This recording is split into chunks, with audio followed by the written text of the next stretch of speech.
नमः शिवाय। ओम नमः शिवाय।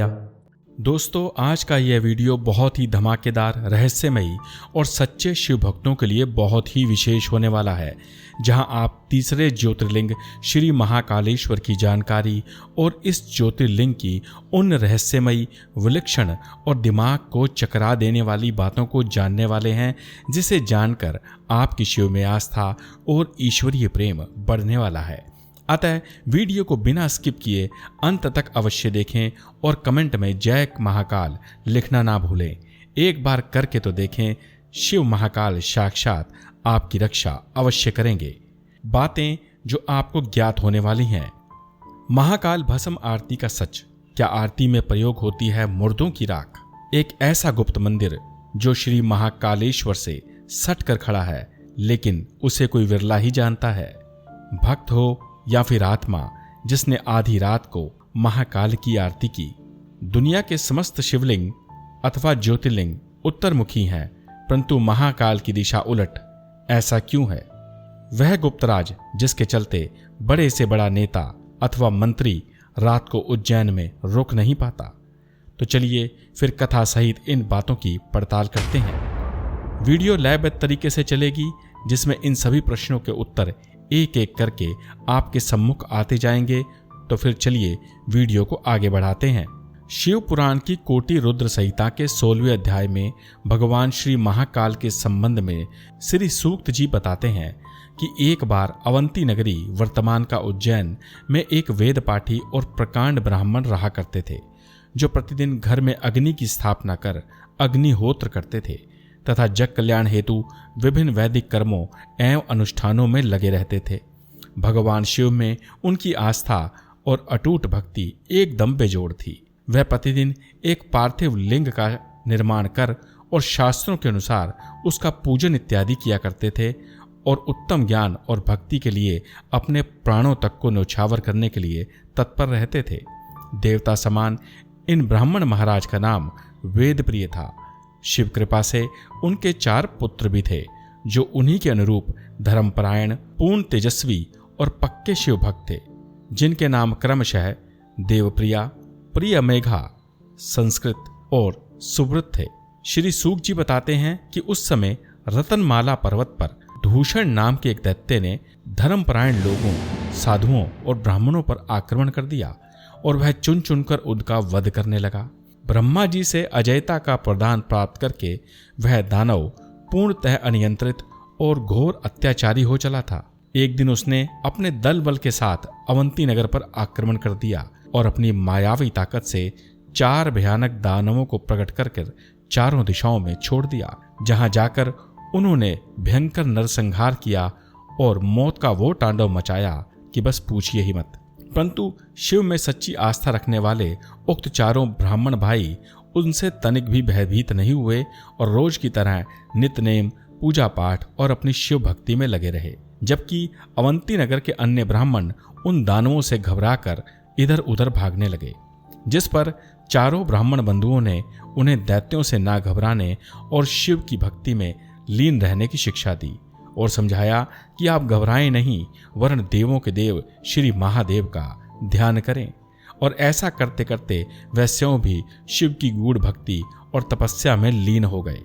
और जब यह बात उस पापी दूषण दैत्य को पता लगी, तो वह अपने दल बल सहित उन ब्राह्मणों की कुटिया पर टूट पड़ा तथा ढेरों हुंकार और उत्पात मचाकर उन्हें डराने की कोशिश करने लगा। परंतु साधना में लीन उन ब्राह्मण बंधुओं पर उसकी इन बातों का तनिक भी प्रभाव न पड़ा, जिससे क्रुद्ध होकर दूषण ने अपनी तलवार उठा ली ताकि वह एक ही वार में उनका सिर धड़ से अलग कर सके।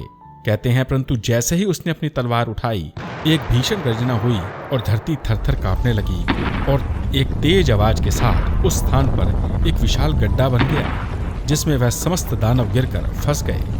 और तभी उस गड्ढे में से विकट रूपधारी भगवान शिव प्रकट हुए और श्री महाकाल जी का अवतार हुआ, जिस पर शिव ने दुष्टों का दलन तो सज्जन पुरुषों की रक्षा की और अपनी हुंकार भर मात्र से ही दूषण को जलाकर पूर्णतः भस्म कर दिया और गर्जना करके बोले कि हे मूर्ख राक्षसों, तुम क्या सोचते हो कि तुम मेरे भक्तों को सता लोगे, उनका वध कर दोगे? तुम्हारे लिए ही तो मैं शिव महाकाल हूँ और मैं अकेला ही तुम्हारे लिए पर्याप्त हूँ। और इतना कहकर उन्होंने पापियों को मार समस्त ब्राह्मणों की रक्षा की। कहते हैं जैसे सूर्य के उदय होने पर पृथ्वी से अंधकार छट जाता है, ठीक उसी तरह भगवान महाकाल के विकराल रूप और कठोर प्रहार को देखकर दैत्य दूषण की सेना और राक्षस वहां से भाग खड़े हुए और फिर कभी भी उस स्थान पर लौटकर नहीं आए।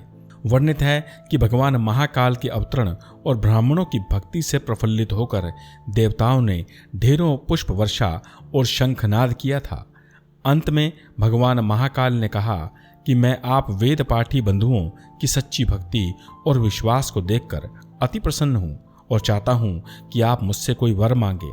जिस पर ब्राह्मणों ने भगवान महाकाल से एक विनती की कि हे प्रभु, हे दयानिधे, आप हमें भवसागर से पार उतार दें और बची हुई दुनिया और आने वाले कल के लिए इसी स्थान पर विराज जाएं, अर्थात यहीं पर आप स्थापित हो जाएं और भक्तों पर अपनी कृपा यूं ही बरसाते रहें।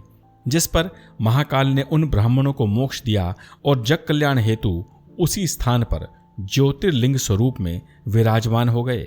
कहते हैं गड्ढे से लेकर 3-3 किलोमीटर परिधि तक की समस्त भूमि भगवान महाकाल की भूमि बन गई और धरती को भगवान शिव का तीसरा ज्योतिर्लिंग श्री महाकालेश्वर प्राप्त हुआ, जो युगों युगों से लगातार भक्तों, याचकों, मांगने वालों और पापियों से भयभीत लोगों का उद्धार करता आ रहा है।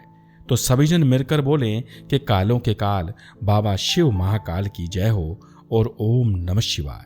दोस्तों, वीडियो अभी समाप्त नहीं हुई है। वादे के अनुसार कुछ ऐसी बातें जिनका ना तो इस दुनिया में कोई तोड़ है और ना ही कोई जवाब। तो चलिए फिर शिव महाकाल के उन रहस्यों को जानते हैं जो 100% सत्य हैं। उज्जैन का राजा एक ही है। कहते हैं उज्जैन में महाकाल जी के अवतरण के बाद से लेकर आज तक उज्जैन का राजा एक ही है, अर्थात देश का मंत्री हो या संतरी या फिर मुख्यमंत्री अथवा प्रधानमंत्री, कायदे से उन्हें रात के लिए उज्जैन में रुकने की इजाजत नहीं है। अर्थात उच्च पदों पर आसीन कोई भी राजनेता इत्यादि उज्जैन में रात को नहीं ठहरता और ना ही रुकने की हिम्मत जुटा पाता है।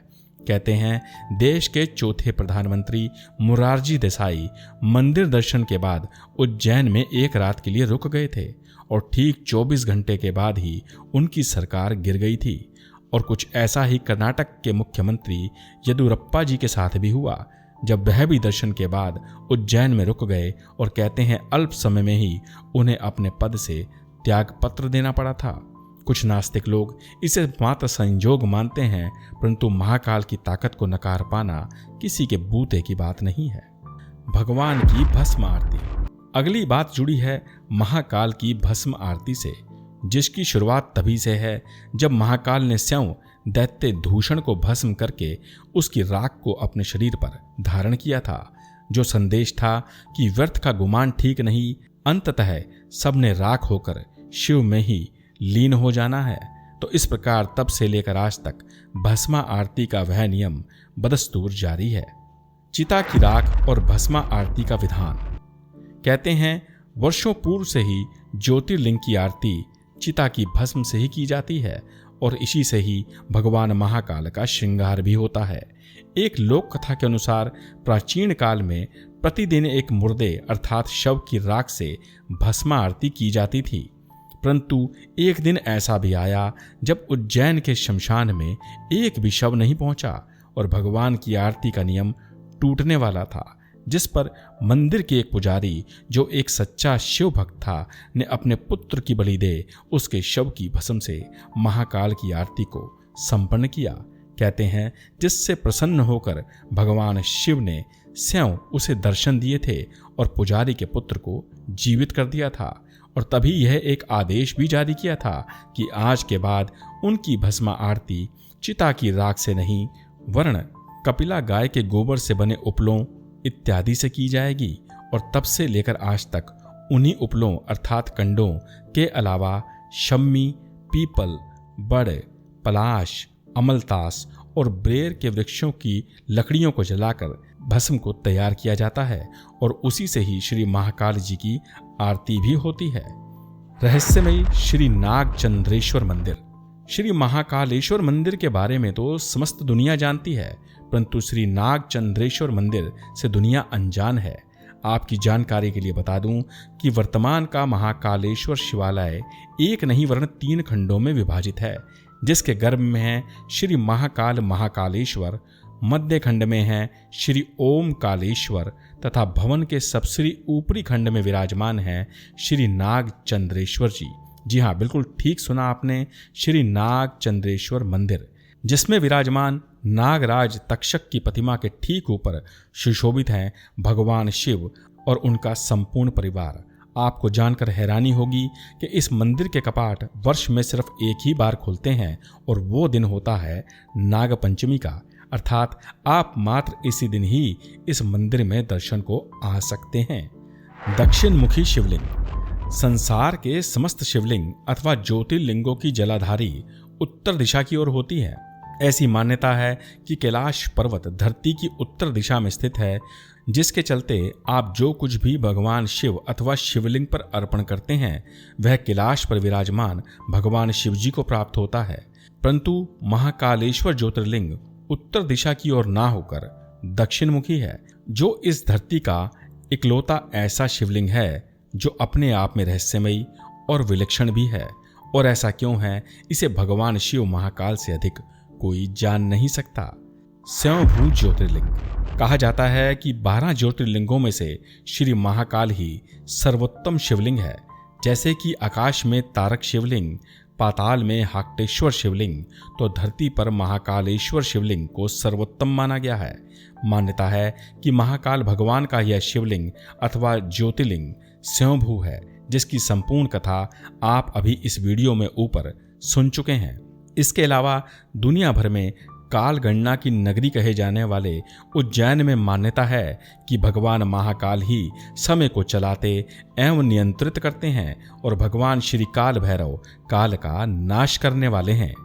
कथा एक रहस्यमय भक्त की। यूं तो सिद्ध और जागृत मंदिरों में रोजाना ढेरों चमत्कार होते ही रहते हैं, जिनमें से कुछ को छुपा लिया जाता है तो कुछ दुनिया के सामने आ जाते हैं। ऐसा ही एक चमत्कार एक दिन महाकाल मंदिर के गृह में लगे निगरानी कैमरे में कैद हो गया, जिसे मंदिर के किसी सदस्य ने शिव की इच्छा जान सार्वजनिक कर दिया। बताते हैं कि यह तस्वीर सावन माह की है, जब रात्रि में बाबा महाकाल जी को बेल पत्रों से ढक दिया जाता है और उसके बाद वहां पर भक्तों अथवा किसी को भी आने जाने की सख्त मनाही होती है। परंतु तभी आधी रात में कैमरे द्वारा ली गई एक तस्वीर में यह साफ दिखाई पड़ता है कि एक अदृश्य शक्ति अथवा व्यक्ति अथवा आत्मा वहां पर मौजूद है, जो बाबा महाकाल की आरती कर वहां से गायब हो जाती है। अब ये घटना सत्य है अथवा मिथ्या ये कोई नहीं जानता, क्योंकि मंदिर के प्रशासन और किसी भी पुजारी ने अब तक इस पर कोई टीका टिप्पणी नहीं दी है। परंतु गुणीजनों और सच्चे शिव भक्तों की माने तो यह घटना 100% सत्य और भगवान शिव की शक्ति को उजागर करती है, क्योंकि भगवान शिव किसी एक के नहीं वरन सभी के हैं। अब चाहे वो मानव हो या फिर कोई पुण्य आत्मा, शिव के देवालय में सभी का स्वागत किया जाता है। अतः आपकी इस विषय और वीडियो के बारे में क्या राय है, कृपया कमेंट कर हमसे साझा अवश्य करिएगा।